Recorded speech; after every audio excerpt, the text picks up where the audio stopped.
I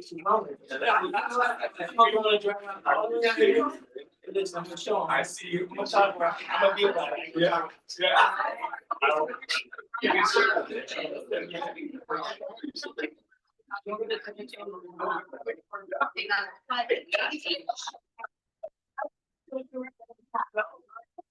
Hello. Yeah, yeah,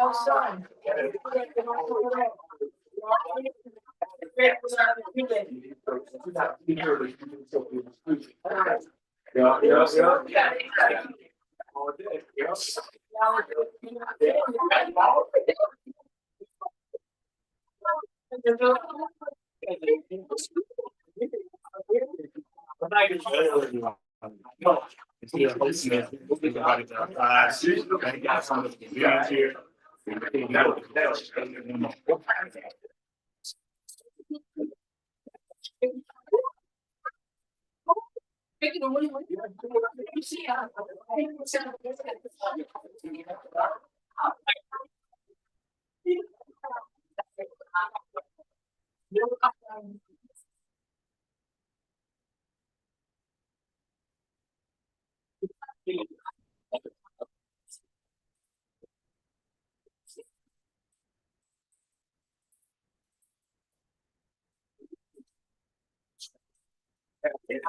Right, that's it.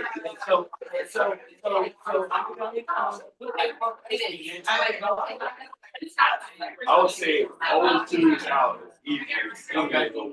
We go crazy.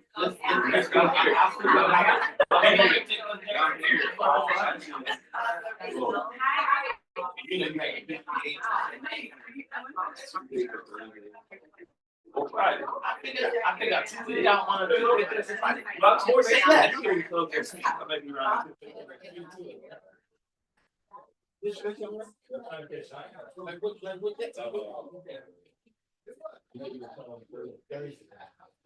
Let's see, I see you trying to count Thursday afternoon, something like that. Actually, gonna forgive me. What time are you there? What time are you there? I know. You gotta have a date for reminder. I see you on Wednesday. I'm gonna put on something over here tonight. Some days this the weekend. I'm gonna put it on Thursday on the 4th Thursday. You know, I'm gonna put that on the calendar. Let's hit accept. I'm just like, is it doing too much? Yeah, this is shit. This is magnificent shit.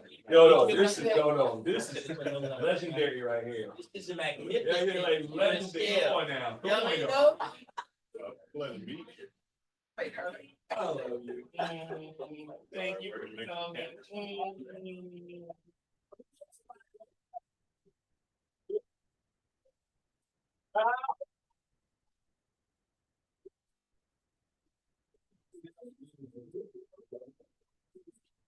And then the older you get, right? Maybe you're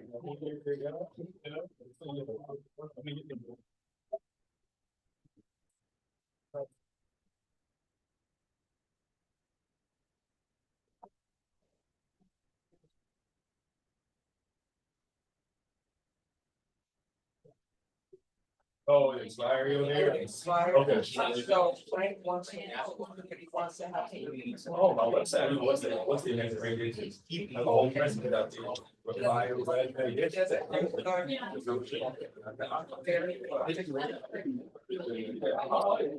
All right, check one, check two. Are you able to hear us? Are you able to see us? Well, see. Yeah. Yeah.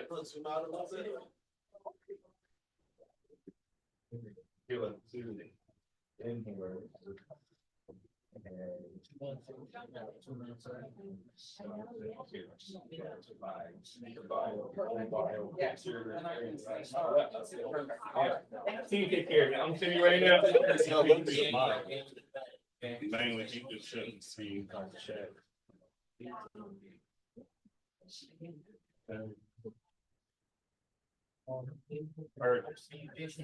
Okay, I see Alvin, I see Dale, Low. I'm gonna show you something. Evening, like what's up? Is it live? Yeah, it's live. It's been live. I walk in, I need you to refresh. Schedule another one.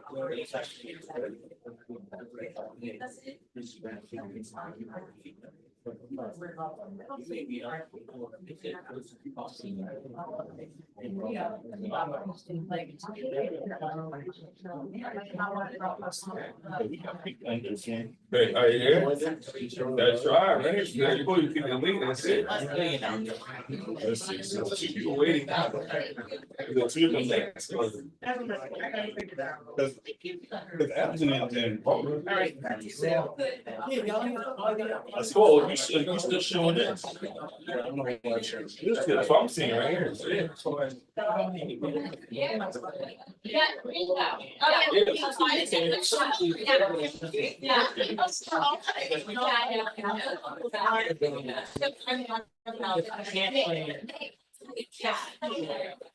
Yeah. I think you're gonna make sure that's listening to it. I know you're and that's that yummy.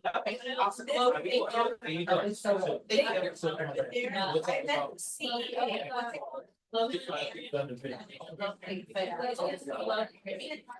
The one who rounded it after yeah,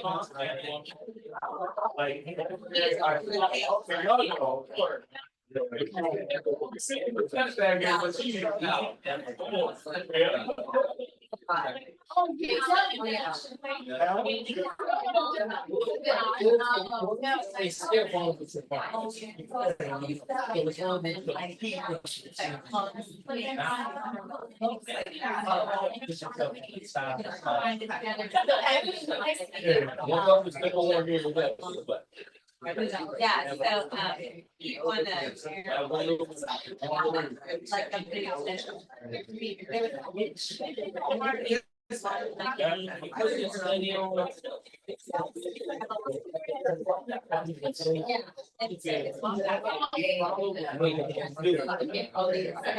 the potato looks very similar, but they're like.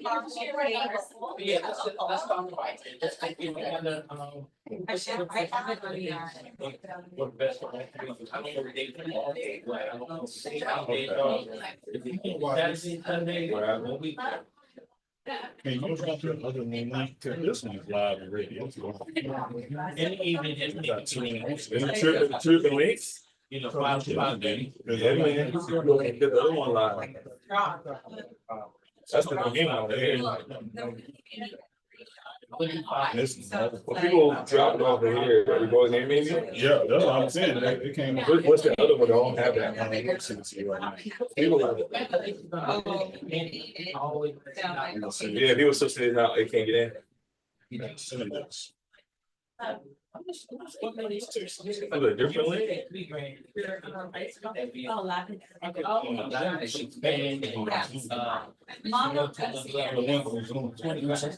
So Zoom creates a new link. But it's the same name and everything.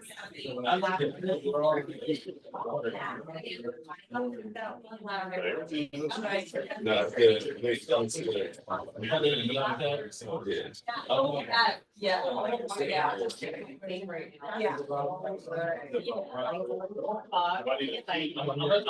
there. Yeah. Then I'll put my finger in it. Normally they do, it's called a London. Randy, man, you look like me, man. You look like you doing another shop. Another shop now. You hang around with short skills? Yeah, man. Y'all got that fucking country. I know what. That's that wisdom, is that what it is?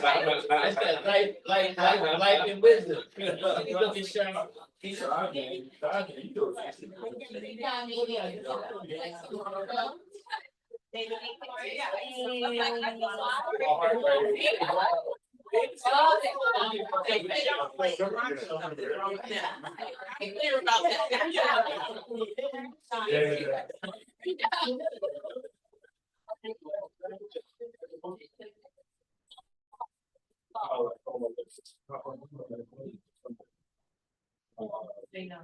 He runs the organization. Oh, not fun. Right, yeah, Alpha, yeah.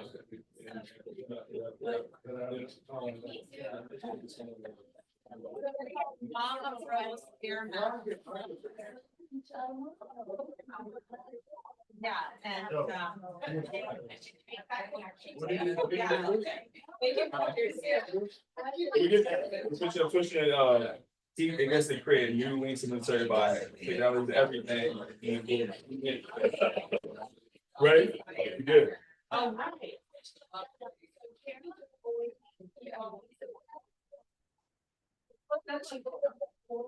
Yeah, yeah, see, that's why I was saying. Yes. Ready, man? Yeah, just check. Oh, there's a queen right here. People are commenting every now and then, saying the same thing that you want me to go. That night we met. No, you just, yeah, if you go online, see what some guys like that. Oh, she has it.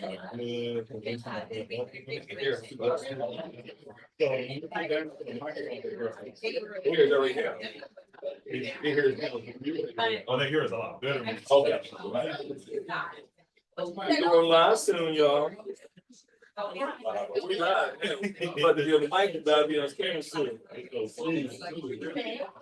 No, I do, like, online, because we're based there. So, kind of finding their life goals. So that, yeah, so that people get in touch with the natural cycles. They get to like really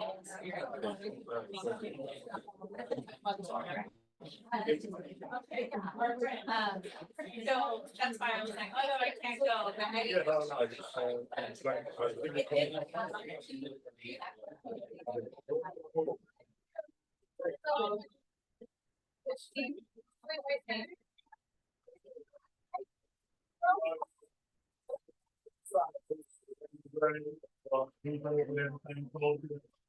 We're about to get started with the Where Are We Now of Jesse Rhodes Jr. So if you have any questions, any thoughts, please feel free to share. But it's gonna be a little intimate. If you haven't listened to the makings of Jesse, we're gonna do this is like a refreshing update from about 2 years ago. Been 2 years? In June, it'll be 2 years, brother. Yes. So we're gonna get know him a little bit more, ask some questions, but gonna be some questions for you always, but. How y'all feeling? I'm very shocked. From anybody got it? I did. It's really good. Okay. But don't feel, y'all can talk, we got a good microphone over here, y'all are fine. But if you can't hear us, that's enough. Everybody get stuff back around the applause.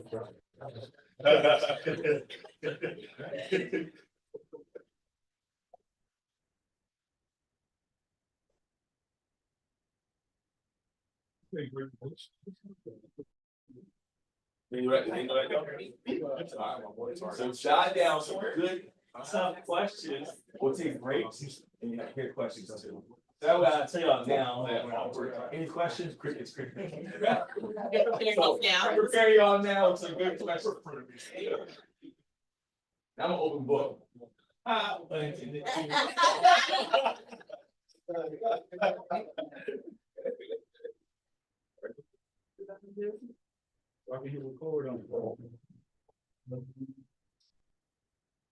It was being inclusive by having my remote community connect as well. Those from Philly, what up? East Coast, what up? West Coast, what up? That part. Midwest, what up? Even the South, what up? Hey, I love my West Coast over here. Y'all been good to me. 9 years come this September. I moved there in 2016. So camera wise, I'm good here, or should I move it more? I don't buy it right here. Yeah, in September.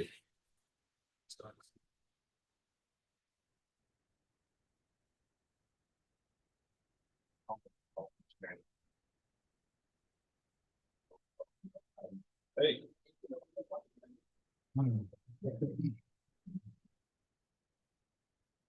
I got my water and I got my tea. Let's see. Let me see if I can get a good look at myself on here too. Man, Is it working? I don't know.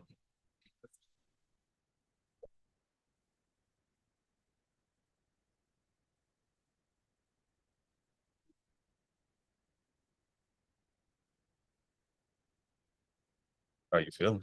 You ready? Come on, I'm born ready. Okay. I see myself. It's easy. I know me. Now I say that it's not true. Not everyone knows himself. I've been doing a lot of homework to learn who Jesse Rhodes Jr. is. Okay, okay. Like Well, my sister on. I hope she on. I saw her, she joined. If I don't know me, she would tell me. So my sister's online. She'll keep me honest too. well, hello, beautiful people. How are y'all doing? Can y'all hear me? It's okay out there? Y'all can y'all hear us? We too loud? Not too We're loud. not loud enough? Not loud enough, right? Okay. Well, can you hear back there, Michelle? We'll close the door. Everybody online, can y'all hear us? We'll close the door. Yeah. Okay. So once again, I'm B Drake, or Drake with Everything Culture, the podcast for all cultures, the podcast with a purpose. Of course, our mission statement comes from the words of Dr. Martin King Jr., which is he believed that men hate each other because they fear each other. They fear each other because they don't know each other, and they don't know each other because of segregation. And because of segregation, we have miscommunication. And we have something called the makings of you. The makings of you is, y'all know who Curtis Mayfield is? Yes. Okay, that's where it comes from. So we have in-depth conversations with our guests, and we get to know them on a, once again, personal level, asking about their childhood, upbringing, backgrounds, perspective in life. How did they become the person who they are today? And about 2 years ago, we had the pleasure of interviewing Jesse Rhodes Jr., this great individual right here. It was extremely insightful, passionate. If you know Jesse, you know Jesse. But if you want to get to know Jesse through the makings of you, you'll find some things that you may not know about him. And we were so grateful to have the opportunity to get to meet him in a different light. But it's been 2 years. Can't believe it. 2 years already? 2 years. And things change over 2 years. Where you live at now? Well, we're back in Texas. Yeah. Okay. Yep. He flew all the way here to CL for this. Absolutely. This is the first live show of Everything Culture. We've had, thank you. We've interviewed over 100 plus guests. That's a real clap, y'all. For that was real people clapping. Yes. And you know, I do put the sound effects in the back, but thank you. I may need to clip that. But with not only with Jesse coming here for Where Are We Now? This is the new segment that we're adding to the show. But we were able to be a part of something great, something awesome. Be a part of, is that a shirt with Oh, it? yeah. Oh, okay, okay. Right now we're thou shalt not deport veterans. Man. Come on. But we going in. He put out this book. He was talking about this book in the makings of Jesse. Okay. And it was released with us. And my wife, myself, Captain Mowbray, Stephanie Ball, Amber Cabral. Now I want to see if I can get to the top of my head, okay? Hold on. Christina Vega, Philip Sharpskills Jacobs. Yeah, he just killed it. He had a concert last week. And we were able to do an Audible book and put that together, producing, and it was awesome. I thought it was to be something small. Honestly, I've done Audible books before, but when he said he has the 5 different authors and we want to bring in the land acknowledgement, I was like, okay, this is a real project. If you haven't had a chance to get the book yet, please do so. If you haven't had a chance to get it on, listen to it on Audible, do so. We have different ways to get this information out to you, okay? And we're going to be having some prizes for y'all later too. So we get to that in a moment. But today we're going to be getting into the Where Are We Now with Jesse Rhodes. Yeah, I'll share some surprises throughout the day. So one quick surprise in the Audible, it's also on iTunes as well. Is some couple surprises that's distinct and unique from the book. So the experience from a digital, experience from print, and experience some sound, I want to touch and transform you in every way possible. So when you do experience those uniquenesses, and yes, I recorded it in my voice, and each of the authors did as well. And so it was important for me to do it in my voice, given the context of what I'm covering in the book. And when y'all experience the Audible, let me know what you think and what you're experiencing that, because there's some cool gems in there and some cool, unique additives that each of the authors had put to work. So I appreciate each of them. If they listening, I appreciate y'all. I love y'all for riding with this. And for you for producing it, man, bringing it together. Man. He actually helped curate, actually not help, he curated the whole Audible for me in a short window of time. He said, Jesse, say less, you need help, I've got this. And he made it happen, man, because I want all 3 formats to come out today because we have different types of learners. Myself, I like to read a book and hear it at the same time. 1, my brain to stay focused, right? And then 2, I can retain more. So for me, hearing the Audible and reading as well. So for me, I wasn't content with just the physical book. I'm going to miss half my readers. And so that's why I made sure to apply good pressure. Thanks to you for believing me and trusting me to make it happen. Appreciate you, brother. Okay. Thank you. Thank you. We get a little emotional up in here. We got that. We embrace our fullness. It'll get there. It'll get there. You know, but are you ready? All day. Y'all ready? Okay. Hey, hey, come on. Come on. We have a live crowd for a reason. Y'all part of the show. Y'all are the show. So yeah, thank you. Thank you. So I'm gonna hit it off with something big. So Jesse, Okay. 2 years ago, and you and I share the same field. By the way, I didn't hear any questions in advance. You tell them that? Do y'all have any questions? No, I did not. Oh, no, yeah. This is all fresh. This is all fresh. new. So y'all I'm getting it real time as y'all are getting it. All right, go ahead. Yeah. So something that's big in our careers and in our lives is something of diversity, equity, and inclusion. So last year or 2 years ago, you mentioned when you got into your role with Amazon, it was during the COVID season, and your first day was around the murder of George Floyd. Yeah. It was a lot of pressure put on you at once to answer some questions and be the face of some things that you expressed. Yeah. Where do you think DEI is now and where it will be going in the future?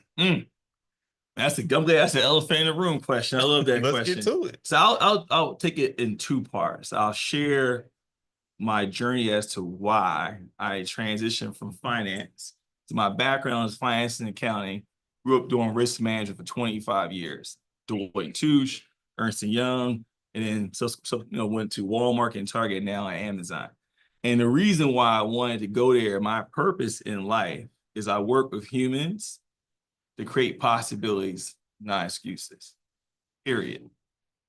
And I've had this calling in me to say, I need to do, I got tired of doing more. I joined these boards, I set up committees and councils, diversity groups, DEI platforms, all that stuff. It wasn't fulfilling me.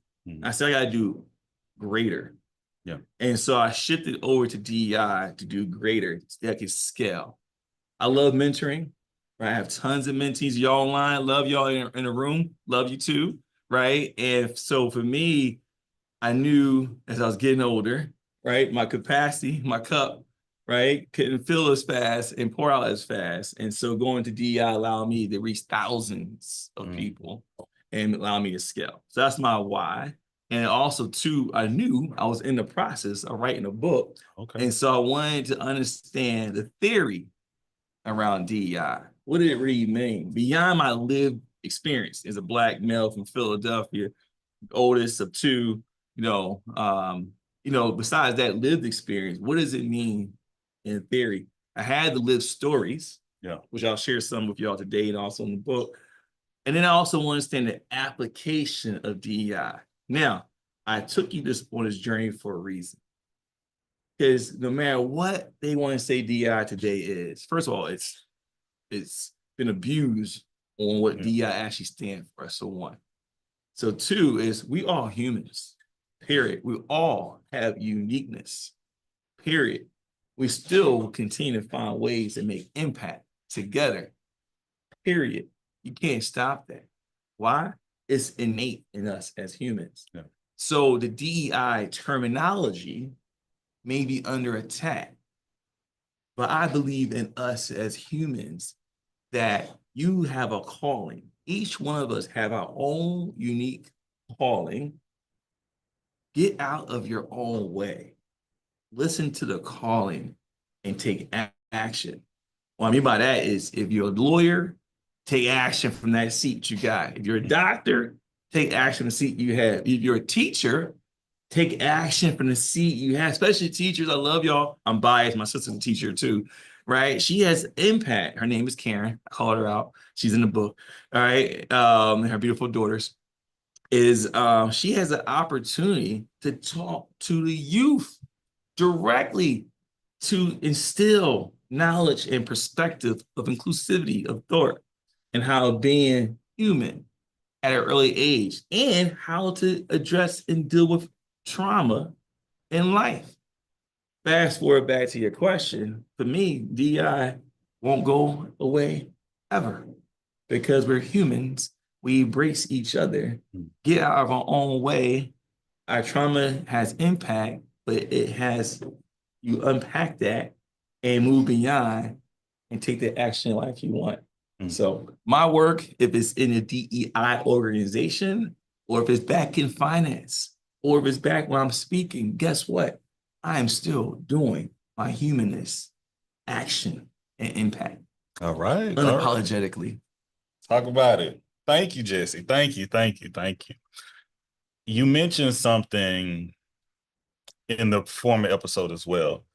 Speaking of being, and you talked about it in the book as well. Yeah.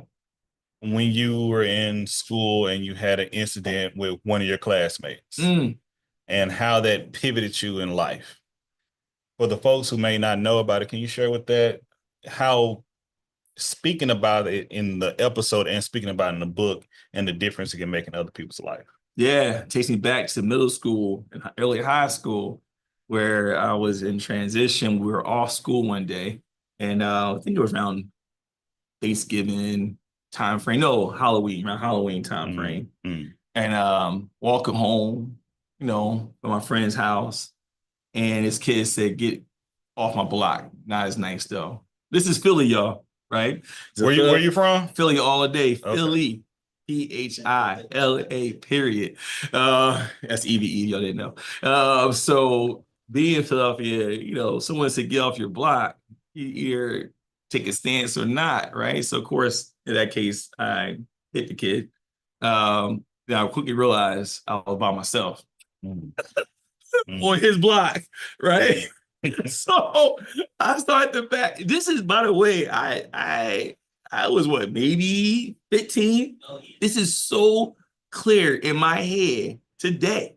It's very vividly clear. I remember the weather. I remember the street, everything. So I'm backing up, and quickly about 15 kids probably around me. Almost like I wouldn't allow them to do a full circle. I kept backing up. And so it was kind of like a U shape around me. And I said, hey, whoever comes in first is catching these hands, right? And so that worked because no one came in, right? And then also what happened though, then he disappeared for a little bit. And all of a sudden a dog shows up, pit bull, and I take off running. Fast forward, I get home. I'm upset that I run home from this dog, tell my mom what happened. And she said, what, y'all? What she said, don't hit him again. Right? Don't hit him again. See, my people have said something different. I know. Go ahead. It's culture. Go ahead. You win. You better not. If you lost, you got to go back there and fight again. That's another story. Yeah. Right. So Culture, right? So the next day, I call my friend Eric up and my friend Jamal. We walk together to the bus stop, right? And go to the bus stop. I see the kid. Yeah. He's laughing with some female. I thought he was laughing at me. So what I do, y'all? I punched the kid again. Oh man. This time he was ready. He swung back and I blocked the punch. And what I did not know, he had a knife in his hand. And so I still wear the mark of that event to this day, right? And I didn't feel it. I'm in my, adrenaline. My glasses were off, so I couldn't see back then. I was wearing glasses back then too. And someone kept saying, look at your arm, look at your arm. Look at my arm, I had a white jacket on, and all I see is blood everywhere. And I said, my mom was going to kill me. That was the first reaction I had. Not that I was stabbed, the fact that my mom was going to kill me because she said, don't hit this kid, right? And now my brand new white coat just got damaged. And I was, it's his day. I love my mom, my dad. I'm still scared of them, okay? Yeah. You said it, and I was gonna bring that up too. I was gonna bring that back I together. love Too. it's a good respect scare, you know, Yeah. respect them heavily. And it's like, oh, heck no. They hard workers and they work hard for their money. And so for me to do something like that, to mess up the jacket wasn't cool. Because it was prideful to get that jacket. That's not something I get usually. And so anyway, fast forward, my mom in the hospital beat me up. Not okay, I'm joking, y'all. She actually beat me up. She gave me a couple hits as I was getting stitched up. Fast forward, we both had switched schools. Yeah. Right. I got kicked out of that school. Yes, I got kicked out of that school. And so did he did too, because I got kicked out for punching him. Yeah. He got kicked out for cutting me. And it was Catholic schools, they're pretty tough. But I'm blessed that I wasn't a kid that got into a lot of trouble.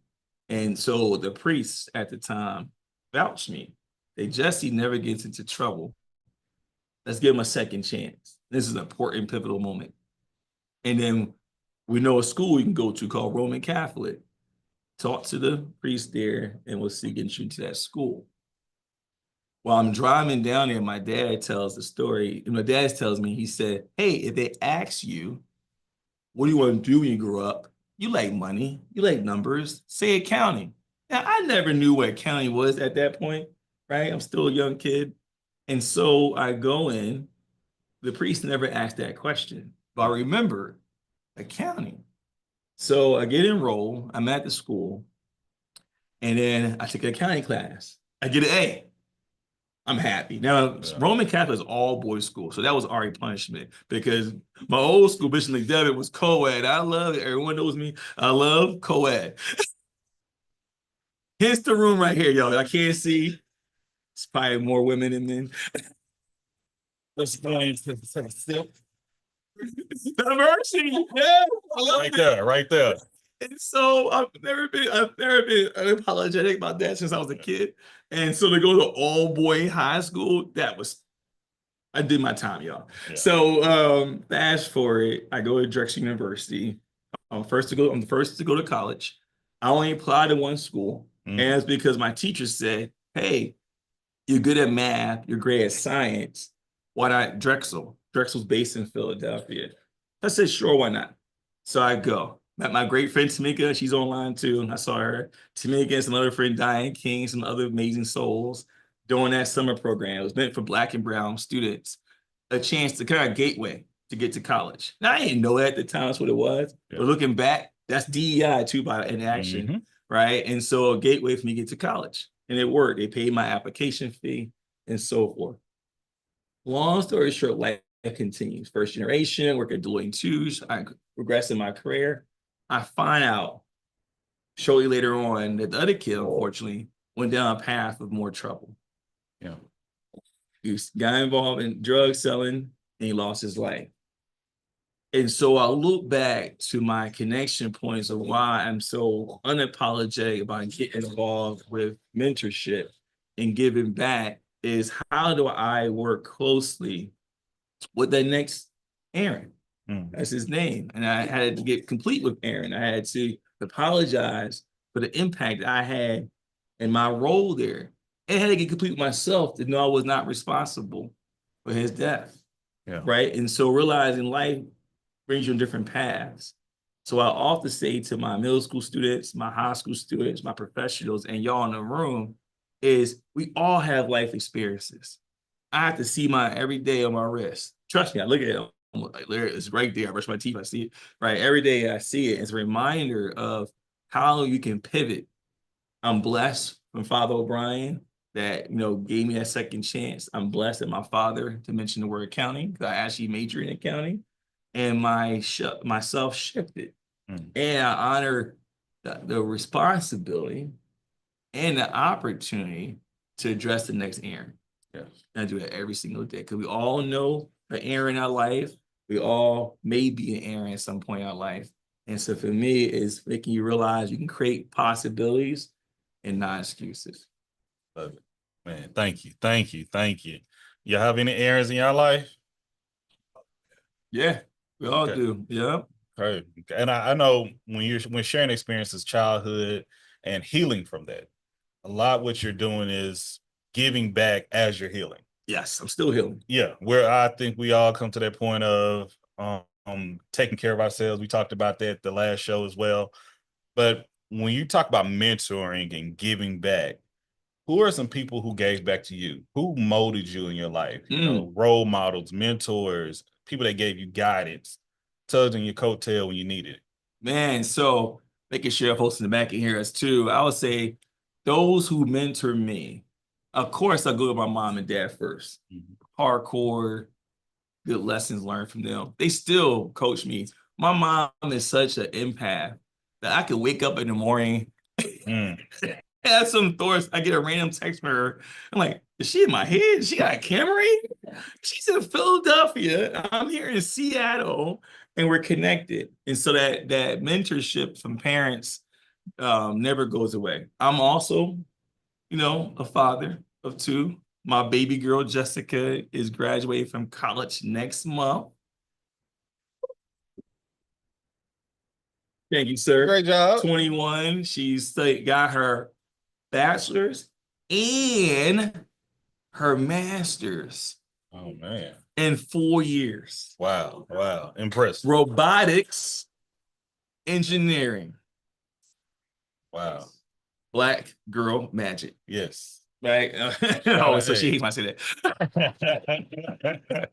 So don't call me Jessica. So, and then my son, super proud of him. He's in the book a lot. Yes. He is. Go bring some of them. Yeah, I'm ready for you. Yeah. He's 25. And he actually, man, he is so giving of energy and time to people and loving. Yeah, got me. And I'm proud of him, both of them. And he moved out here with me in 2016 as well. And so I'm just proud to see he's still here 9 years later, put up with his dad. And the reason I mentioned those two, they also are my mentors. We forget, we think that raising kids is one direction. No, Jessica has no problem reminding Dave to don't mansplain, or what's the other word? What's the other one? Mansplain and gaslight. Yeah, it's gaslighting. So she is quick to teach me about what those two words meant and how not to apply it to others. Yeah. And my son always say, hey, stay present. Everything doesn't have to be boom, boom, boom. Be okay with the no. So your kids are my greatest impacts. And I got a whole bunch of other mentors throughout my life, in my corporate job, and my professional career, and my personal career too. So, and many are in this room here. Thank you. Oh, well, thank you, Jason. Jason maybe got me dripping over here. Both Jason, that owns Blend, and Jason, my son. Right, I got him mixed up a little bit. I said, I want to meet you. I met your son. I may have met him once, but in the book, and let's go ahead and get into it. Do it. In the book, and I want to say I can't get all the chapters down, maybe get to 3 to 4. You express how working with your son, you express your happiness and your love, a lot of pride I was seeing in that. Yeah. You expressed that it didn't work out how you wanted to work out as well. And kudos to Jason for expressing himself the way he expressed himself. I want you to share with us that whole process of your expectations and his expectations, and how you can work it out amicably at the end. Big time. So I'll give you 2 pieces. So one is, my projecting on my son was, hey, let me create his college experience through entrepreneurship. So I own a restaurant, many of y'all know, called Poco Wine and Spirits. By the way, I still own Poco Wine and Spirits. So the physical location, or come on that, surprise number 2. And that was my way. Jessica was entering to university. And so that same year, if I could create an opportunity for my son to enter his version of university, why not create that? Now, before we did, I made a commitment to him. Do not feel obligated to work with me. If you hate working with your dad, or if you hate Poco, it's okay. What I'm so proud was, he knew within a few months this was not his calling. And I got that. And I appreciate that because prior to him was not in the book is I had another business with my ex-wife, my wife at the time. And I think about how that business impacted our relationship and how where we were inauthentic with each other. And it was pivotal moments that we could have pulled out of that business that we didn't. And one of my mentors told me, big lesson in entrepreneurship and life is know when to pull out, when just know when to say this is not working, move on. And relationships, businesses, you name it. And so that popped in my mind almost immediately. I cannot impact my relationship with my son and repeat history, again, trauma, repeat history that I had in my prior business. So I was grateful for him being authentic and open and vulnerable. Here's the lesson. Remember, I got Poco because of my son. So when he decided, take it back. I got Poco with my son in mind. I got Poco independently as a business opportunity, but my son was a huge influence in that decision. But what I didn't realize is when he decided to exit, I was trying to make Poco something different than what it needed to be. It just needed to be a functional restaurant. I love it. Today we're sitting here in Blend, right? Coffee and kicks. But their focus is what? Coffee and kicks. If you lose sight of the core component of what you're out to do, then your customers get confused. And I was doing that to my staff and to my customers. I was getting in my own way. As a result, impacting the revenue to my place. Working long hours, I'm still working full-time at Amazon and trying to manage a nighttime business. And not having clarity and direction on the vision of Poco, impact. By the way, Poco means purposeful, organic. Hold on. Is it compassionate? Nope. No, is it captivating? Yes. And optimistic? Yes. Look at I love that. Yeah. Hey, I give myself. Yeah. And the reason why I had it called purposeful, because everything we do has intent, right? Yes. Organic, like we do right now, live conversation, live in the moment. Captivating, because once you get pulled in, you get pulled into the conversation. The outcome is optimism. Now I have a whole bunch of Poco terms too, but that was something I birthed from that. The reason why I share that is when Poco was not making me money, pretty aggressively not, I did not take the pause to say stop.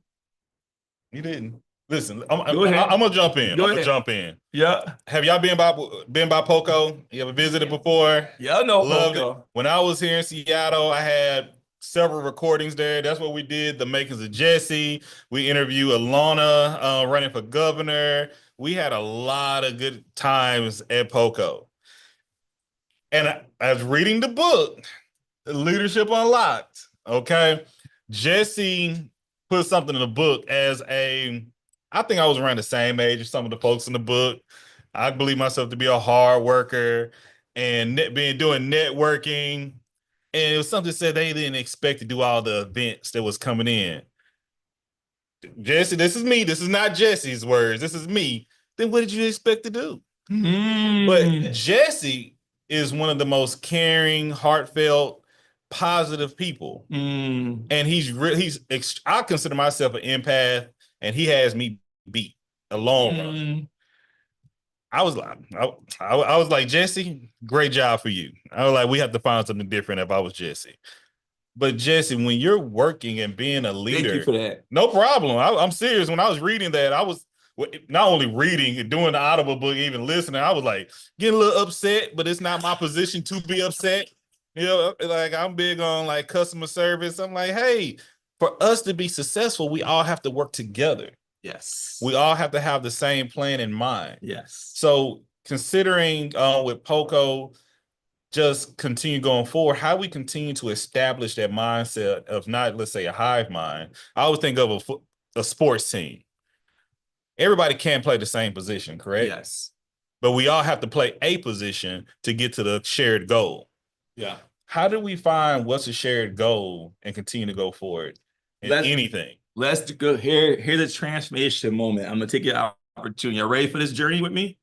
Online too as well. So Poco, as I mentioned, is still living. Now let me explain what that means. Y'all ready? So typical Amazonian, we like mechanisms, inputs and outputs, and the engine in between it what does the work. So of course, typical Amazonian I create a mechanism for Poco. Mm. And the fun twist to it, yeah, I'll just tell you afterwards. You ready? Prompting offerings of cultural optimism. That's an input. People open to connection opportunities. That's an input. As a result, prosperity over capitalism, obsession, we're living at. This is predates today, by the way. This goes back to 20, whatever year that was, 2022. Equals power of open-minded community outlooks. Purposeful, organic, captivating, optimistic. That's Poco. Now, for those who's older, you will see I did Poco, Poco, Poco. It's play off an old cartoon, and it was Poco, Poco, Poco. So I created my own, actually it's 4 Pocos, Poco, Poco, Poco, right? And so I'll leave that with y'all as saying that Poco, everything I just read to you just now, is still living within each of us. What are we doing to prompt offerings? What are we doing to open connection opportunities? What are we doing to make sure we are being thinking about prosperity over capitalist obsession? For example, oh, you want a slice of the pie. Who said the pie stays the same size? The pie gets bigger, y'all, when you work together. Yeah. As a result, being open-minded to what's possible. And then only then we expire. And so for me, being blend coffee and kicks is Poco. Literally, my book is in here. You are in here. You're here. You flew over here to be a part of this conversation. Yes. We are Poco. And then Poco 2.0 is coming too. Okay. I'm talking about. Are y'all ready for a question? Bring it. This is for everybody, by the way. Okay. So if you want to raise your hand online, leave it in the chat. What the kids say, chat. Yeah. Okay. When do you feel like you became an adult?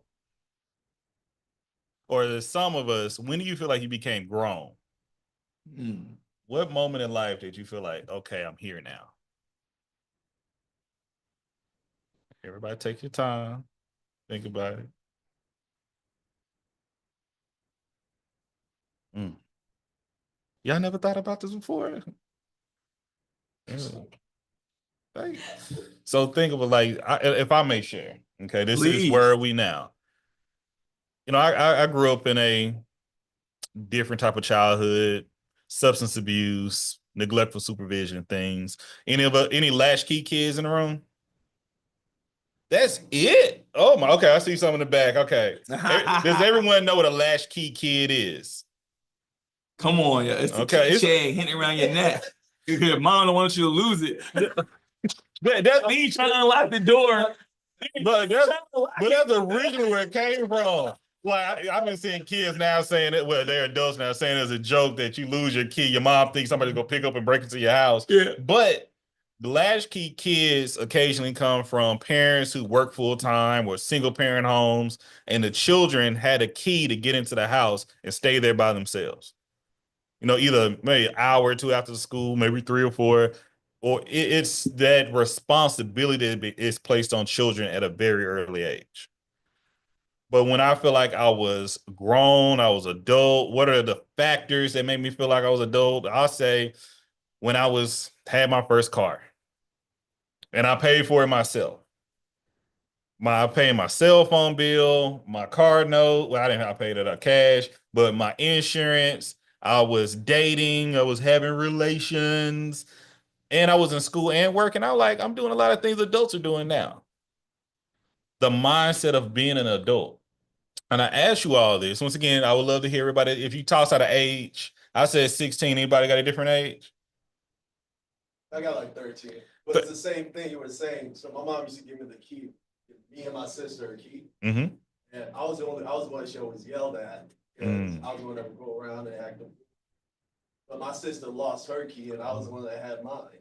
And it's that day that my mom was like, okay, you can hold something and keep it. That was when I'm like, okay, I'm grown now. Yeah. And I didn't get yelled at, my sister did, so that made me feel good, like, I arrived. That small, impactful moment in life. Yes. Old, like 22, 22. when I had my first apartment Oh. in the Bronx. Like I was born and raised in Seattle, and when I moved to New York. That's a culture shift right there. Having my lease, and if someone, even the apartment before, they didn't want to return my security deposit. So I took them to small claims court, and then they called me, oh, okay, we got your money now. Because they didn't want to give it to me. They were just trying to get over on me because they knew I wasn't from New York. Yeah. And that made me feel like an adult, like using the law, having them comply, and then finally getting my money to get my apartment. But it was 22. Yeah. It was older than, like a teenager. I didn't feel like an adult. It wasn't until I was in New York and I had my own apartment. And he had to go against other adults in the court of law. That's a big deal. Yes. Yes. I'm Alexis. Hello, Alexis. There's two Alexis in the room, y'all. And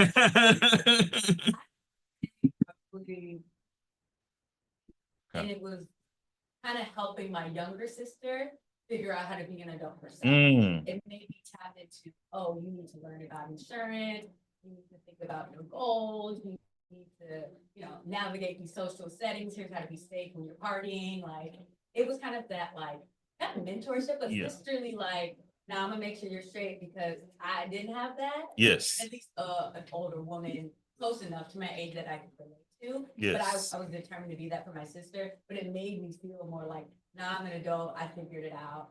I'm gonna show up. Together. Thank you, Alexis. Thank you. Anyone else?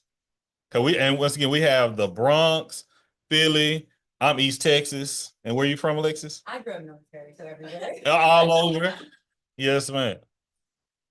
Okay, we got Cali.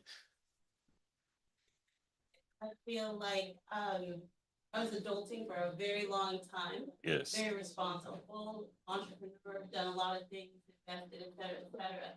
But if I'm being completely honest, past marriage, past kids, adulting, feeling really good about it. I think when I lost my father, different kind of wake up. It gave different responsibility to the family and the hierarchy. Yes. Who's responsible, who's gonna stand in the gap? And that felt entirely different from all of the things I thought I was adulting all along. It was very sobering and it was a huge wake up call. Our family was extremely close. It's not that you take your loved ones for granted because they're there, you cherish them. But that moment that such a big figure is no longer with you, you realize you're responsible. Wow. Thank you for sharing that. And what's your name again? Valerie. Thank you, Valerie. Thank you. Thank all y'all. Thank you for sharing that. Really appreciate y'all transparency with us with this as well. Wow. Yeah. I remember, I'm gonna share a fun fact because I know she's online. So my sister Karen, I think when she became an adult to me, I'm the oldest, and my little sister is, we used to have a little wrestling, tussling. She was tough.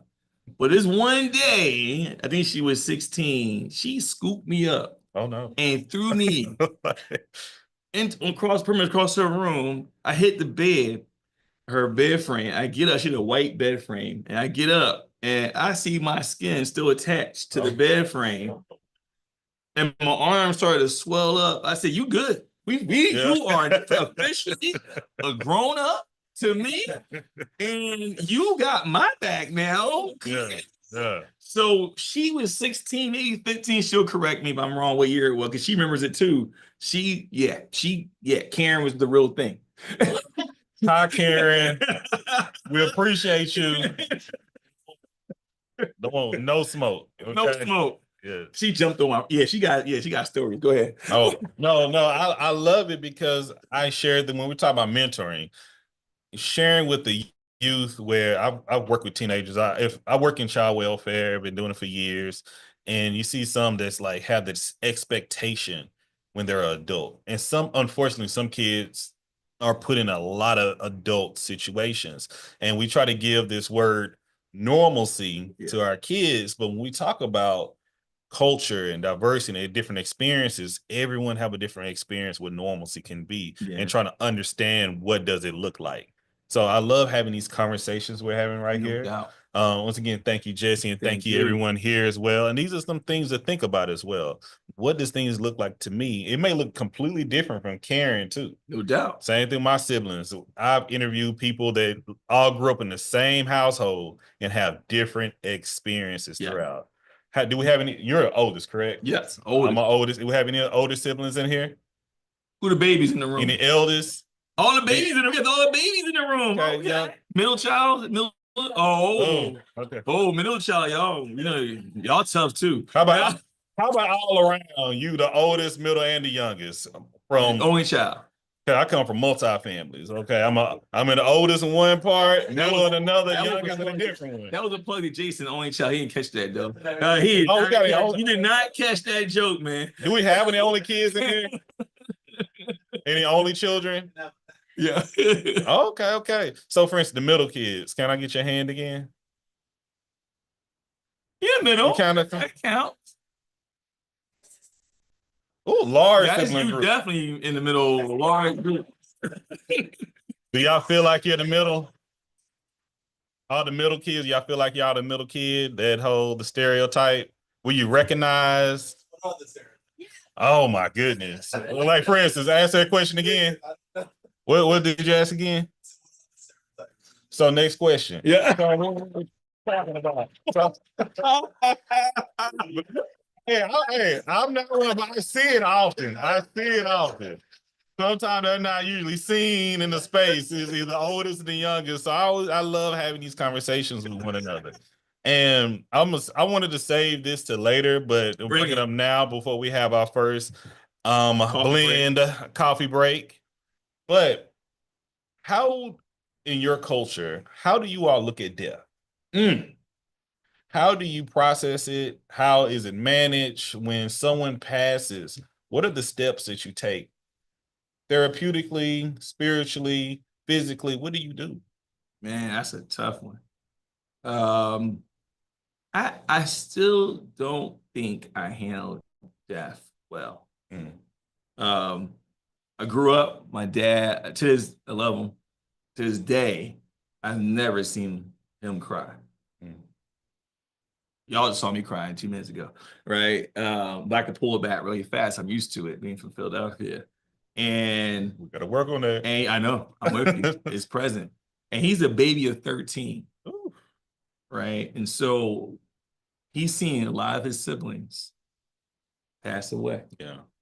And I've been there. He is my dad and his one sister, the last of the 13. So 11 have passed away. He knew early in life, he was born much later, that he will be having this experience. And I think he's been preparing for it all his life as well. And then on top of it, he also served time in the military, Vietnam. So he's seen a lot, Purple Heart. And so growing up in that household with a beautiful, strong father and mother, I've taken on a lot of that way of being. Not even conscious. I'm more conscious of it now. I wasn't conscious of it growing up. Well, actually, Jason Hicks, not Jason, my son, we had a conversation about this recently. I was saying, to this day, if I show emotions for too long, I actually get a headache, a real headache, because I'm fighting within to pull it back, and something's still letting out. So I'm fighting it back, and I get a headache, a real headache. And I have to go sit down, relax, and try to regroup. And so I know I, to this day, still have work to do on just honoring and sharing and embracing those that still live within us. Yeah. So I feel the life of my uncles and my aunts and my cousins, some taken away from gun violence, in me, still present. They still live with me. And I honor and acknowledge it, but I wish I could be more freeing to reveal and feel. That's what I need to work on so I could heal. Never forget. But Veronica Berry here in Seattle, she taught me this a while ago, is remember to reveal and sit and feel and then heal. So you think about our society today, we're experiencing that, right? We're feeling this need. We're seeing a lot that we haven't seen before. What's happened in politics and life has always been present. We just didn't see it. Yeah. Now we can't unsee it. Okay, how we feel from that and what actions do we take as a result of what we feel? Embrace that too, in order to heal as an individual, as a country, as a broader, right? And that's dealing with slavery, all the topics you could think about. We still haven't really feel and healed from slavery and other events. So for me is, what can I keep doing in my seat to continue to do my work and exercise the freeing of feeling the death of someone or something? So I'm still trying. We appreciate it. Thank you. man. Thank you. Thank you. All right. We're going to have our first blend coffee break. All our chat. Hey, y'all, we still going to be in here. But if y'all want to order anything, Can I let's share take a one break. another surprise? Oh, come on. One more surprise, and we're gonna interview someone too. Jason gonna come up with so two surprises. Blend Coffee and Kicks is a reason why we here, y'all. Because one, this is a demonstration of friendship and collaboration. We talked about possibilities of having a coffee shop, intimate conversation. And guess what? We actually created. We're in a coffee shop. When I said that intentions a year ago, I didn't even know y'all were going. I'm looking around the room at the actual owners. I didn't know they were actually going to do a coffee shop. Now we are on the break of having my book on the shelf here at Blend Coffee and Kicks every day, y'all. You can come and purchase your book. So Blend is now home for me. I'm so grateful for that connection and the love and the work they do, from selling the shoes on the wall, giving back to charities and more. I let them share that story. Their intentionality in showing up in this space is critical, so that everyone that's online that come into Seattle, you want to find me, you want to see where I'm at, my energy and presence, it will always be physically here at Blend. So that's a surprise too, that no one knew yet. That going forward, you can purchase your copy. Some have already did it. Purchase your copy of the book here at Blend. So thank you, man. Thank you. Thank you. All right, grab your coffee, y'all. We'll give it a break and we'll be back. Right? Yeah. And so online, you'll talk to them. Oh yeah, we'll be back. We will give us 5 minutes, y'all. 5 minutes Be right online. back. Don't log off. Actually, put your questions in the chat. Yeah. My sister was asking, they want to ask questions, put it in the chat. So we'll make sure we hit those questions first when we come back. Yes. Awesome. Yes. You say subscribing? Yeah. Oh, and subscribe. Thank you. Like, share, subscribe. You are the worst. He from Texas, and you forget to tell him to subscribe. Gotta go to the restaurant. I don't know about y'all. When you go, mine is to go. I'm like, come on. You on mute, right? Okay. Oh yeah.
Turn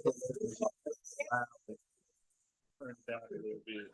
We have to enunciate quite a bit. We got people in the back of the room, but thank y'all so much for being here, by the way. We're having a good time. We had to move. Thank y'all for letting us know about the camera. We're going to be interviewing Jason, one of the 3 owners here at Blend, in a few moments. But y'all stay tuned. We get right back with y'all. Let me order me something. I'll be back.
Gentie's got.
Well, we about to talk a little bit more. We live now. Don't want to lose nobody. Oh, they here. They here. Well, yeah, we're gonna have to move the camera. Let's see. So we gonna it all gonna come together. Man, yeah, that may be the chair you sit in right there. Oh yeah, there you go. Oh, yeah, there you go. Let's see. Just speak a little louder. Move over here. You can slide. All right, y'all. Can y'all hear us okay? Can we get a check with the chat? Let's just turn it up a little bit right now. You talking? No, because we can stop recording right there because but this is still like the interlude. Just talk about Blend a little bit. Yes, but then when we start back with you, we just switch the mic over and we hit record. We're not recording this right here. So like, Perfect. do for like maybe 10 minutes. Yeah. Let's make it 5. Like we can get it 5 and boom. And then close it. We don't want to lose people. Yeah, But we live right now, so we got Jason. What's your last name, Jason? Hicks. We got Jason Hicks with Blend Coffee and Kicks. So I've seen some videos about y'all. Okay, you got your crew together, but can you elaborate what is Blend? How did you come up with Blend, and who's a part of Blend with you? So I got my business partner Noah Guru and then Femio. So they are good business partners of mine who we came up with an idea like probably about 5-6 years ago. Okay. Thought about, how can we make a footprint within the market of like, the coffee capital of the world and also sneaker culture as well. Okay. So came up with this idea to just like curate something like super dope, super different, and thought about the ube colors and everything like that. So it was actually pretty dope. The great part about it is the different things that we do, we have our tie back to the actual community. Yeah. So we wanted to be like community based.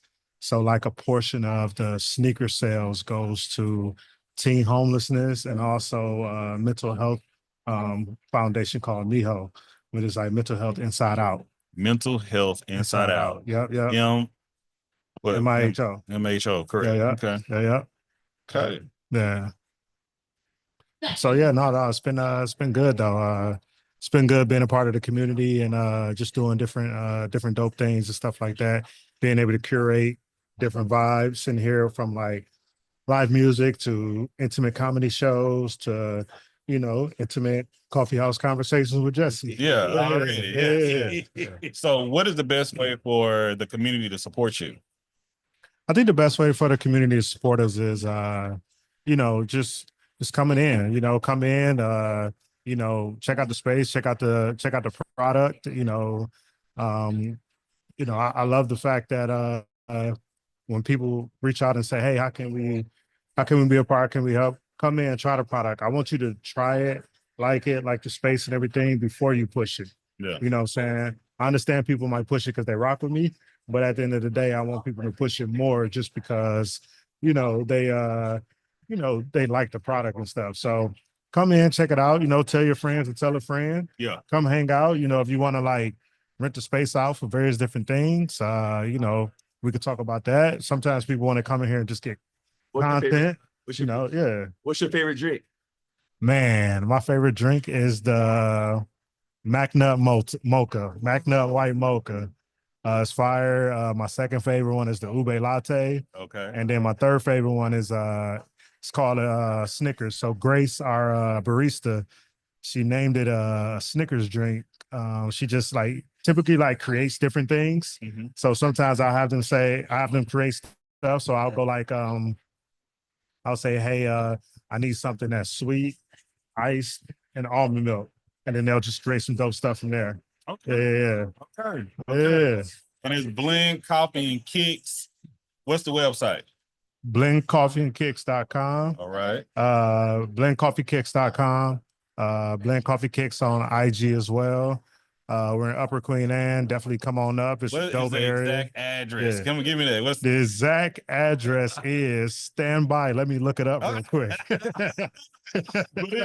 Because in Seattle, Washington, is a cool, dope vibe. I mean, it has the couches, plenty of space and room. The lighting is immaculate.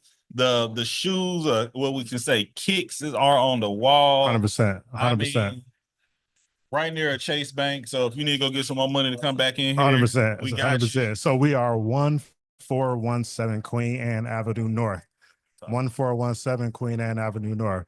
Yes, I did just look that up for those that saying, how come he doesn't know the address? That's perfectly fine. And it's all right. Some of y'all don't know where y'all live Yeah. at though. Some I of the don't time. Exactly. And we also Noah, do you want to jump in and just Come on, say Noah, hi? come on over here. Come on, Baby, no, baby, you come on got over it. here. Come on over here. Come on, Yeah. I'm gonna slip out. Go ahead. Okay. You got to come back in a minute. That's a good picture. What do you want us to All right. kind of camp it? Yeah. We just saying hello. Come on in. Come on in. Come on in. No, so this is the team here. We appreciate y'all for putting this together. Thank y'all for giving us this opportunity to have this intimate conversation. And where are we now with Jesse Rhodes Jr.? This is great for the community. Everything we were talking about, POCO, from DEI to just connections, giving back, especially with the mission and the intent that you have for this organization. Not only organization, this company, this. What word can I use?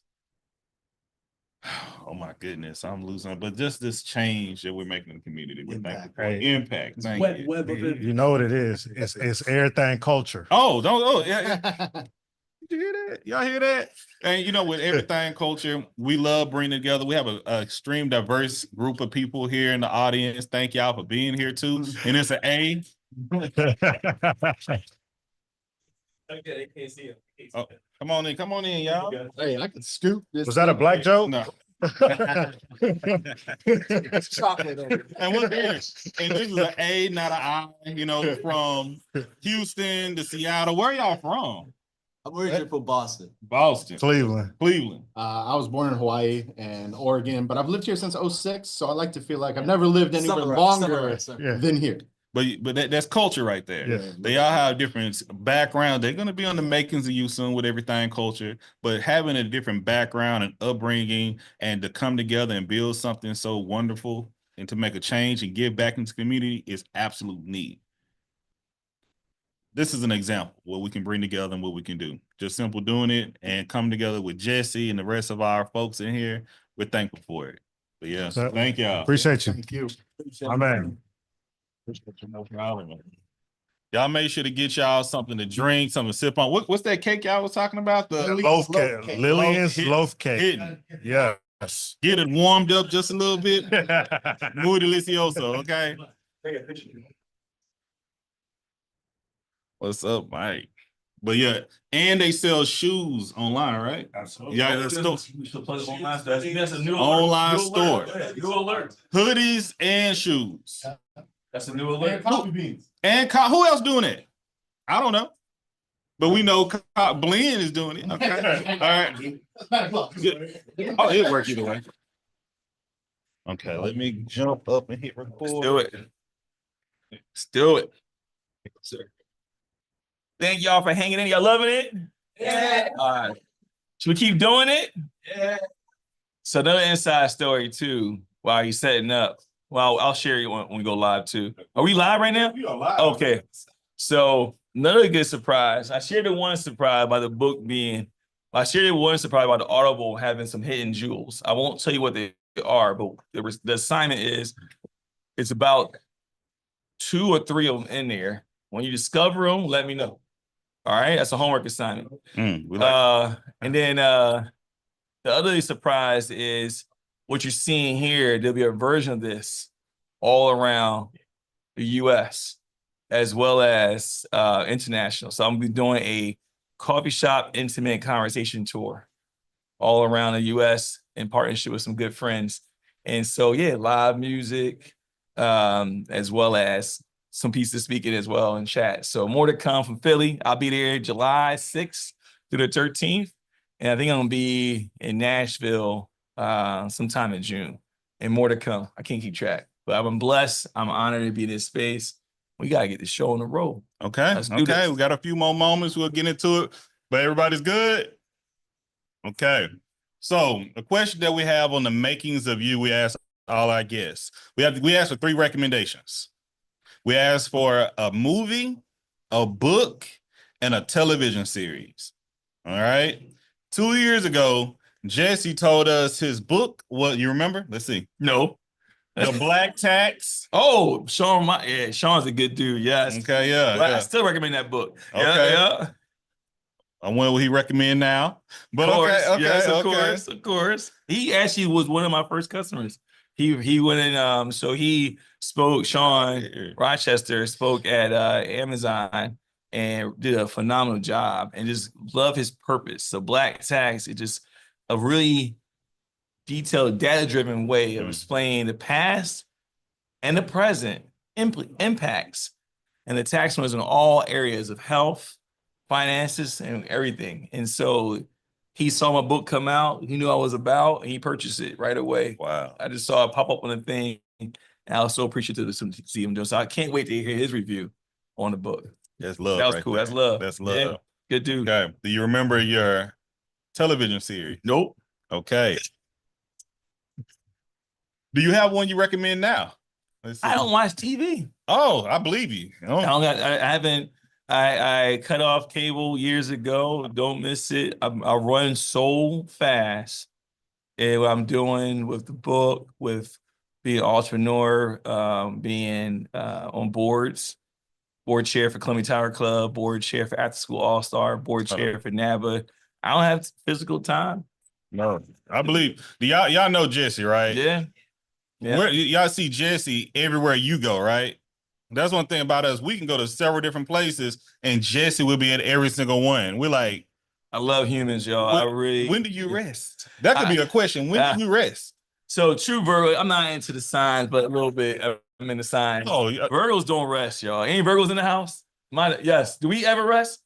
Virgos don't rest, and we are okay with that.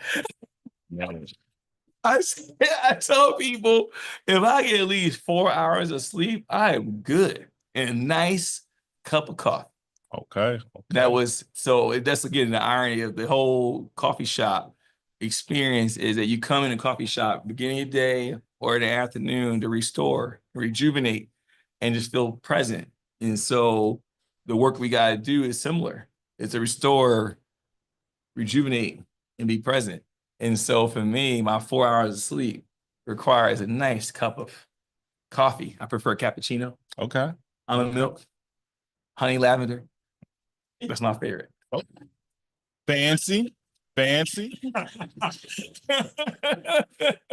And I'm gonna do a quick break. I know this is Where Are We Now with Jesse, but I gotta shout out to my brother in the back. What up? Fred Sang-Noon. That is, man, love that guy back there. When I first moved here to Seattle, his family welcomed me into their home, I felt like a stranger in a strange place. I tell you that when I came here. But love you, man. Thank you so much for coming by. And he was all this production. He's a recorder. If you need a photographer or anything, right there. Great fan. They're everything culture, especially. But back to Jesse. What's up? Whew. One question that we ask all of our guests that come on the show is, how do you define joy? You did that last time, okay? But this time we're going to ask you, how do you define love? Oh, man. Yeah. Love is saying fully, I accept me for who I am to be, and all the flaws and the learning that comes with it. It took me a long time to get there. In order to love, you have to love yourself. Now, people say, well, of course I love myself. Okay. Open the book up. If you love yourself, do you address fear? If you love yourself, do you address fear? You do. Okay. A lot of us today are just watching, living in fear, taking no action, not speaking up, not addressing fear. So we say yes, but do we really? Number 2, are we patient with ourselves? Do we cultivate that? Do we forgive ourselves? If we don't, are we really loving ourselves? Do you practice gratitude? You wake up in the morning and say, I am blessed. Thank you for this day. I don't take it for granted. I'm here. Thank you for blessing me in this moment. And even when we fall, thank you for the opportunity for the learnings in the fall. So I asked a question. Do you practice gratitude? If you don't, are you loving yourself? You get told no, and no, and no, and no, and no. Do you stop? Do you continue? Do you have the endurance to work through your troubles, your challenges, your learnings, your experiences? If you don't, do you really love yourself? And the big one, which I'm still working on. Boundaries. Do you have boundaries? Do you say yes to everything? Or do you say no to everything? Are you being authentic with where you are? Do you show up and share out, not in fear of looking bad or good, but you actually care and love yourself and the other person you're speaking with, and tell them the truth of what comes up for you about them and yourself? If you're not, are you loving yourself? Are you loving them? I say this, we are never, ever done with those questions, y'all. You never arrive. So every day I'm unpacking, where am I inauthentic with myself, and where I have to clean up with people to say, I've been inauthentic with you. Here's how I really see. Because in those moments of sharing, you learn something about yourself. So if I feel a certain thing about you, something that's coming up for me, it may not actually be you. Yeah. It's actually something I may be still trapped by in my past. But if I don't take the moment to love myself enough to even share with you what's coming up for me and not being authentic, one, I'm robbing you of that true friendship and trust that you have in me to be there for you. But then I'm also robbing myself of that energy. Think about sports. We know watching NFL draft right now and be on the field, right? Man. Same in sports, right? If I'm not, we're not actually out there playing the field and getting active and getting engaged. It's stuff you miss. You miss the signals, you miss the air, right? The path, the energy, the sweat coming down, the vision, all the things that are happening in the moment when you're actually in the field. Same with an argument, same with a discussion. If I'm not being authentic with my brother right here about something, I'm not loving myself. And I'm not loving you. I love that. So that's love. I love that. We're talking about love. So let me see. Pop quiz. Let me see if the chat knows. What are the pillars of everything culture? What are 3 things that you look for in a relationship that you need to have in a relationship? If you, that's one of them. Communication. That's Great one. job. Respect. That's the other one. Come on. Like y'all knew y'all looking it up. They looking it up. That's good. Y'all already subscribed to everything. Yes. Y'all are on it. Come on, one more. Close. That Close. goes. Honestly, Trust, think honesty. of something about. All these ones. Yes. Compromise? They go to respect. Ooh, Think of something that you want to think of steady. Consistency. Respect, communication, and consistency. Those are the 3 things we say we need in any relationship. And what you're saying right there with love, what does respect look like to each person, to all of us? Are we communicating what respect look like to us? Do we respect what you're saying, what I'm absorbing? Am I respecting and loving myself enough to tell someone I don't like this or I do like this, and tell them my boundaries, or do I just cut them off? There is so much to go into that, and we have to be consistent. It's a 2-way street. Yes. We have to do it through any relationship. I say if it's a romantic, if it's a friendship, if it's dating, or if it's just business, those 3 things can help us be successful in a relationship. Facts. And that's love. And Facts. people don't look. That's my opinion when it comes down to it. I've worked with numerous kids, as I said before. If you just keep showing up, if you keep on being steady, you keep your word, be respectful to them, you show, and that goes with us as human beings as well. One lesson I've learned, spot on, is when you ask someone a question, hey, I'm making this up, totally a joke here. Hey, I don't like that cup, right? Making this up, right? And we don't want to say it out of fear of, is it because I don't want to hurt their feelings? Or is it really as a result of hurting his feelings, I'm gonna look bad? So it comes back to ourselves, right? As a result, actually, by me saying I don't like that cup, he could then process it. Okay, great.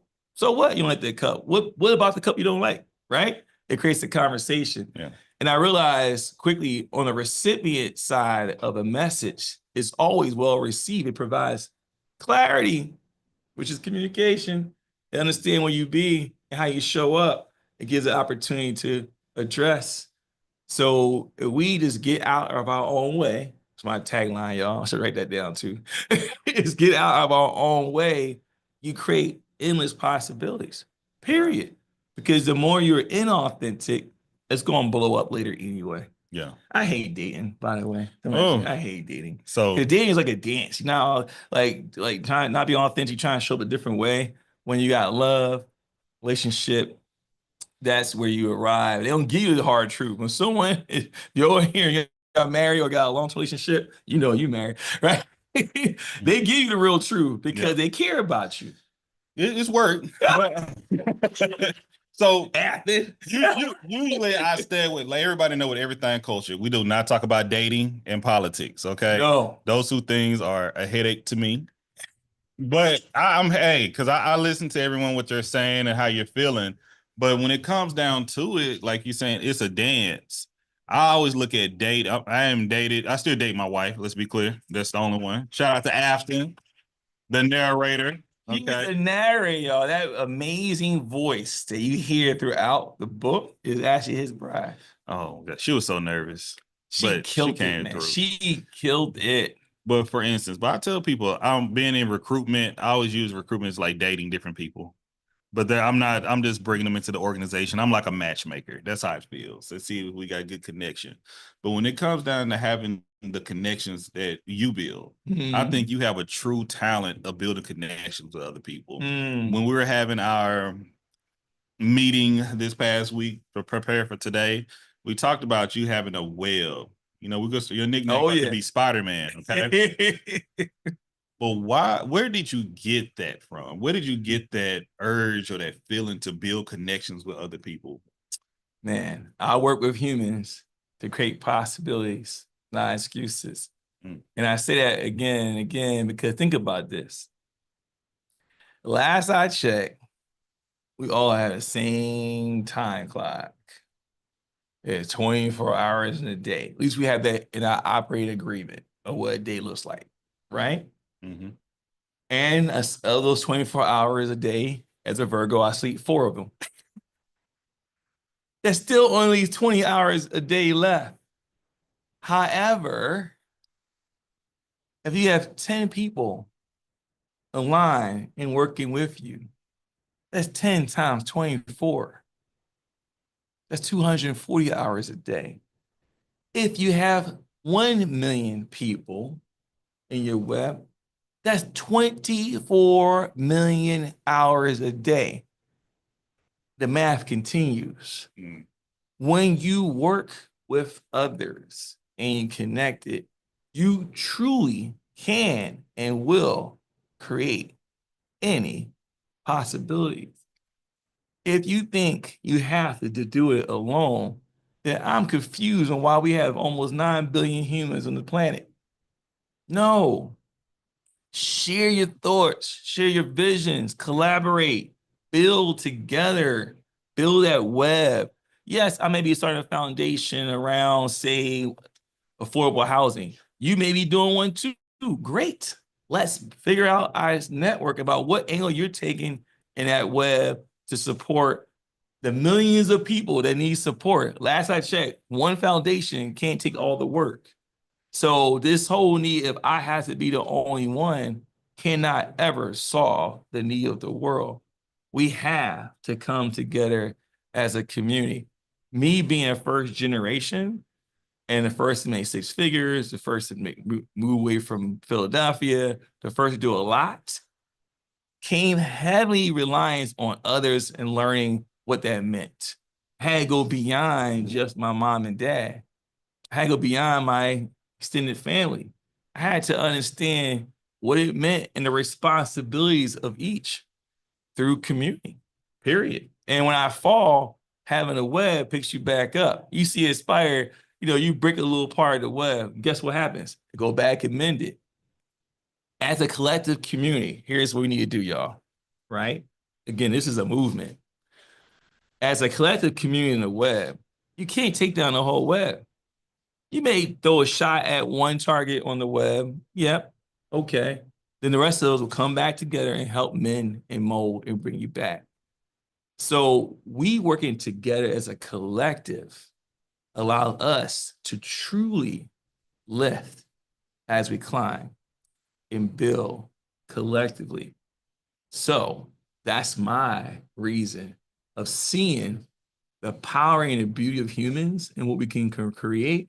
Understand the pain and trauma and life lived experiences as individuals, and understand the connectiveness of our energy and our purpose is much greater than we can see in front of our eyes and have been told to us.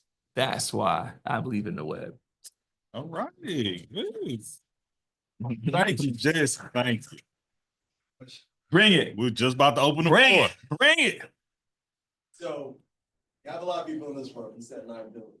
You have to work with all of them. How do you pick guys you want to work with? Some of the tips that you have. Okay, look at the part of the content building. You said earlier, when you know it's time to move on, move on. How do you know when to break up I love that. Look, I'm gonna do an easy reference to my book. I did not plant that question, by the way. So for those in the room, yeah, see your check.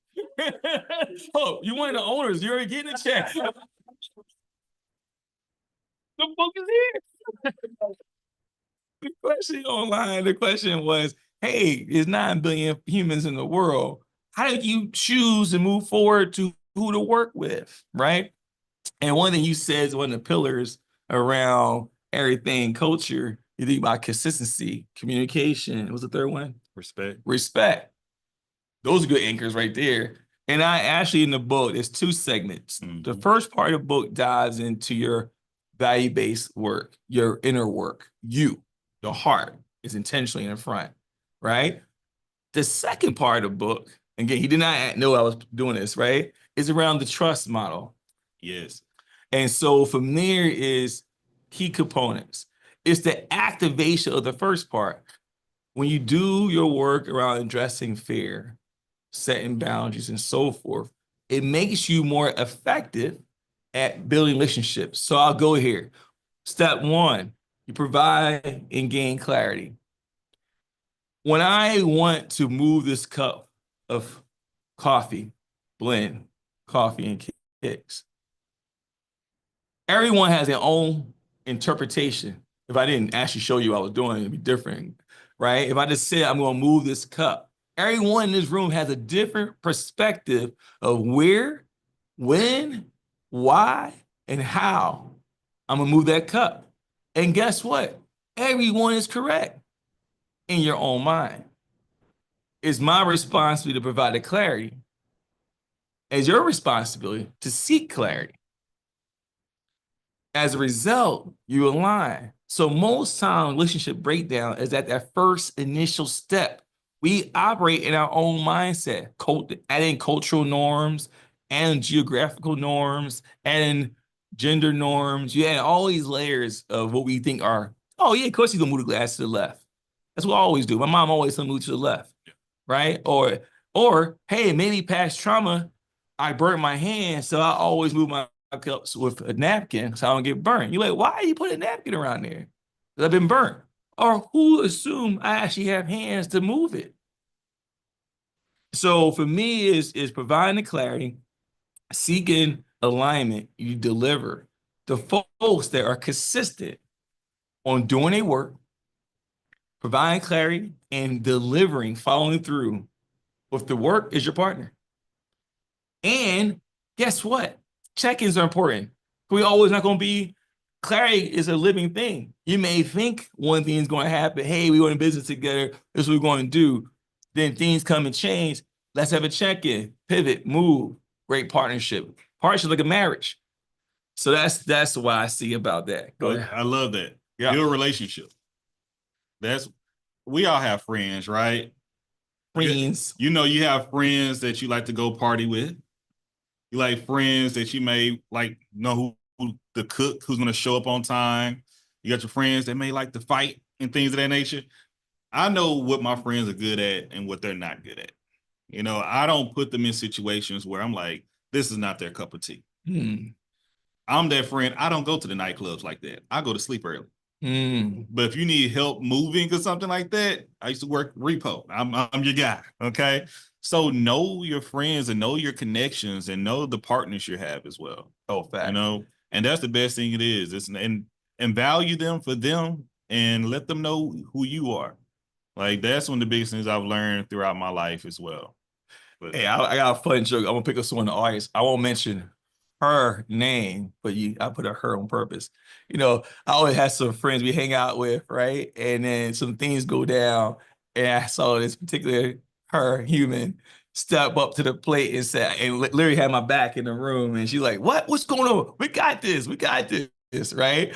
I said, "Okay, now I know we hang out and some trouble go down. You got my back." My sister is one of them. There's another sister in the room. I won't point out her. She's laughing. I won't point her out. But she's sitting kind of close. So I joke about that in the room about, you know, you're right. Knowing who's around you, knowing who's going to show up in times of trouble that got your back. Physically, emotionally, spiritually is still critical. So that answer your question? My man. I got one of my friends, he'd let you know I'm not fighting for anybody. Let you know if something pop off, don't expect me to be here. And listen, I go out, but I respect him for that though. Thank you for communicating that to me. I got your back. But yes, Man, I appreciate I'm it. feeling you all day, baby. So I got you. I want to say, anyone know me online, they know I got you. Bro. Yeah. Oh, same here. Same here. But y'all, this has been awesome. We have enjoyed this whole space, this moment in time with everyone. Jesse, we want to say thank you again for sharing yourself with us. No problem. Where are we now in life? You know, want to thank you to Blend Coffee and Kicks. Thank you for everyone in chat listening and watching. Thank y'all for being here as well. Couple plugs too. Oh yeah. Come plug. on. So plug, if you haven't already, we're purposely on Everything Culture's live chat. So click the subscribe. He keeps forgetting he's humble. Subscribe, comment, and forward everyone. Of course, you're here in Seattle, and when you come visit Seattle, follow, because you're on Instagram too, Blend Coffee and Kicks, the latest about events, cool specials come through. This is how we grow, y'all, build our community together. So make sure you follow, like, subscribe, and comment there and forward. And then, of course, I made it hopefully really simple. You type in Jesse Rhodes Jr. For some reason, I'm the only, which is good, one that shows up on the SEO. You type in Jesse Rhodes Jr., Leadership Unlocked shows up as well. You type in Leadership Unlocked Jesse, it shows up. Jesse. Jesse. But even in my SEO, you put the daggone I in there, it's still gonna find me too. I court that. But put the junior, and that means a lot. I love my dad. Proud of the heritage that they instilled on me. That Jesse Rhodes Jr. is so powerful to show my love and respect to the journey that they given me. So I appreciate that. And then 2, 5-star review. Anything less than 5, you tell me directly. You can text me, you can call me. Just don't put it in the review. And then tell 5 other people that it's not about the book, it's about them. What can unlock in them. Hard stop, period. So you have clear thinking about what's being told to you every single day that you know is your assignment, and follow through with consistency on the assignment. That's the book. That's life. All right. What you got? Hey, love y'all. Love y'all. We done. Yes. Take care. Peace. All right. Now, for the folks, we jumping off live right now. Thank y'all live.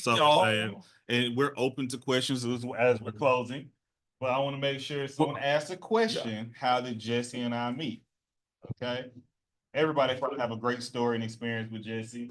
But I would say it's unique how the world brings everyone together. I met Jesse at the Wonder of Women. Oh, yes. Wild Gallery here in Seattle. Very. High Watt the D. And it was a men's group. And that day, it was just a lot going on. And the men there was absolutely opening and loving and expressing, and built a relationship with Jesse there. And man, I consider him a mentor. My wife, we came down to Seattle because of Amazon. And we went to another event with a group of Black community members that bring networking, that Seattle. Have anybody heard of Seattle? Shout out to our people. They should be interviewing them soon too. But we showed up, and my wife and I both see Jesse. Jesse, what's going on? And he like, y'all know each other. We're married. Jesse is the individual who interviewed my wife at Amazon. So open that door that brought us here. I met him on a whole different level in this book right there. So that's why I asked the question. He has a certain gift that God has blessed him with connection. It all comes together. And we ask for God to bless you and you continue to grow, see bigger things from you. Thank you, Thank sir. you for being you. Thank you, sir. Appreciate it. I receive that. Y'all have a great one. Oh, I love y'all. Thank you.